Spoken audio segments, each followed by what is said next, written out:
సంప్రాప్తిస్తాయి. తదుపరి కర్కాటక రాశి. కర్కాటక రాశి వారికి ఈ వారం మిశ్రమ ఫలితాలు గోచరిస్తున్నాయి. మీరు అందరి విషయంలోనూ ఒకే విధంగా ప్రవర్తించి విమర్శలు రాకుండా జాగ్రత్త పడాలి. ఇతరుల పేరు మీద చేసే వ్యవహారాలకు దూరంగా ఉండండి. దానివల్ల కొంత మేలు జరుగుతుంది. వ్యాపారంలో మీరు నమ్మిన సన్నిహితులు పనితీరు మీకు నచ్చదు.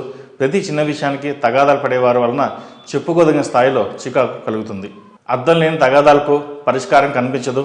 మీకు మీరుగా కొన్ని కఠినమైన బాధ్యత నుండి తప్పుకుంటారు. భవిష్యత్తు దృష్టిలో ఉంచుకుని వ్యూహాత్మకంగా ఈ పని చేయాలి. నష్టాల దిశగా పయనిస్తున్న కొన్ని వ్యాపార వ్యవహారాలను మీకు మీరుగా చూసుకోవడం వల్ల లాభాలు పొందుతారు. వ్యాపారంలో అనారోగ్యపరమైన పోటీ ఎదుర్కోవాల్సి ఉంటుంది. అయితే దానిని అధిగమించగలుగుతారు. వ్యవసాయ ఉత్పత్తులను నిల్వ చేసే వ్యాపారాలు బాగుంటాయి. కమిషన్ ఏజెంట్కు మంచి కాలం అని చెప్పవచ్చు. రియల్ ఎస్టేట్ బాగుంటుంది. వచ్చిన డబ్బును వచ్చినట్టుగానే ఖర్చు పెట్టి పద్ధతి మార్చుకోవాలి. పొదుపు చేయాలన్న ఆలోచనలో ముందుకు వెళ్ళండి. మంచి ఫలితాలు ఉంటాయి. ఉద్యోగానికి సరైన కారణం లేకుండా కొంతకాలం సెలవు పెడతారు. ఉద్యోగంలో చిన్న ఇబ్బందులు ఉంటాయి. దానివల్ల సెలవు పెట్టాల్సిన అవసరం లేదు. నిరుద్యోగులకు ఉద్యోగం అనుకూలంగా ఉంది. ఉద్యోగ అవకాశాలు కలిసి వస్తాయి. ఏదైనా సరే మనస్సును స్థిమితంగా ఉంచుకుని ముందుకు వెళ్ళడం చెప్పదగిన సూచన. సినీ రంగంలో ఉన్న వారికి నూతన అవకాశాలు కలిసి వస్తాయి. అవార్డులు లభిస్తాయి. ప్రతి విషయాన్ని ప్రశాంతంగా ఆలోచన చేసి మనస్తత్వం వల్ల మేలు జరుగుతుందని తెలుసుకోండి.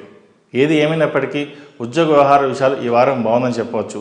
ప్రథమార్థం కంటే ద్వితీయార్థం బాగుంది. సామాజిక సేవా సంస్థలో ఆధ్యాత్మిక కేంద్రాలను యూనివర్సిటీలను పదవులు నిర్వహించడం, సంతానం పట్ల జాగ్రత్తలు తీసుకోవాలి. వాళ్ళ అభివృద్ధిని మీరు ముందుండి నడిపించగలిగితే మరిన్ని మంచి ఫలితాలు కలిసి వస్తాయి. ఆరోగ్యం పట్ల జాగ్రత్తలు తీసుకోవాలి. మోకాల నొప్పులు, అరికాల నొప్పులు, గ్యాస్ట్రిక్, నడుము నొప్పి వచ్చే అవకాశం గోచరిస్తోంది. యోగా మెడిటేషన్ వల్ల ప్రయోజనం పొందుతారు. ఏదైనా సరే యోగా చేయడం వల్ల కొన్ని ప్రయోజనాలు ఉన్నాయని తెలుసుకోండి. వివాహం కాని వారికి ఈ వారం సంబంధం కుదురుతుంది. పునర్వివాహ ప్రయత్నాలు చేసేవారు కూడా ఈ వారం మంచి సంబంధం కుదురుతుంది. సంతానం లేని వారికి సంతానం కలుగుతుంది. చిన్న చిన్న దోషాలు ఉన్నాయి. సుబ్రహ్మణ్య స్వామికి అభిషేకం చేయండి. మంచి ఫలితాలు ఉంటాయి. చిన్న చిన్న విషయాలను పట్టించుకోకుండా ముందుకు సాగండి. మీ స్నేహితుల సలహాలను పక్కన పెట్టి మీకు మీరుగా ఆలోచిస్తే మంచి ఫలితాలు సంప్రాప్తిస్తాయి.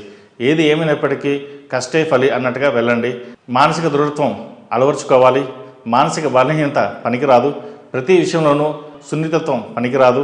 పెద్దవాళ్ళ మనసు కష్టపెట్టవద్దు. పెద్దల ఆశీస్సులు దీవెనలు మీకు శ్రీరామ రక్షణని గ్రహించండి. విదేశీ వ్యవహారాలు అనుకూలిస్తాయి. విదేశీ వ్యాపారాలు కూడా కలిసి వస్తాయి. అన్ని డాక్యుమెంట్స్ సరిచూసుకుని అగ్రిమెంట్ చేసుకోండి. దానివల్ల మంచి ఫలితాలు ఉంటాయి.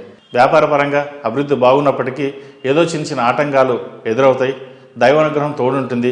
కార్యం సిద్ధిస్తుంది. ఏది ఏమైనా సరే ఈ రాశి వారికి అష్టమ శని నడుస్తున్న వలన 8 శనివారాల శనికి తైలాభిషేకం చేయడం, అలాగే మన్యుపాస్పద హోమం చేయడం చెప్పదగిన సూచన. ఈ రాశిలో జన్మించిన వారికి కలిసి వచ్చే సంఖ్య నంబర్ 8, కలిసి వచ్చే దిక్కు తూర్పు, కలిసి వచ్చే రంగు నవీ బ్లూ. ప్రతిరోజు ప్రతినిత్యం అమ్మవారికి 6వ కుంకుమతో పూజించండి. దానివల్ల మంచి ఫలితాలు సంప్రాప్తిస్తాయి.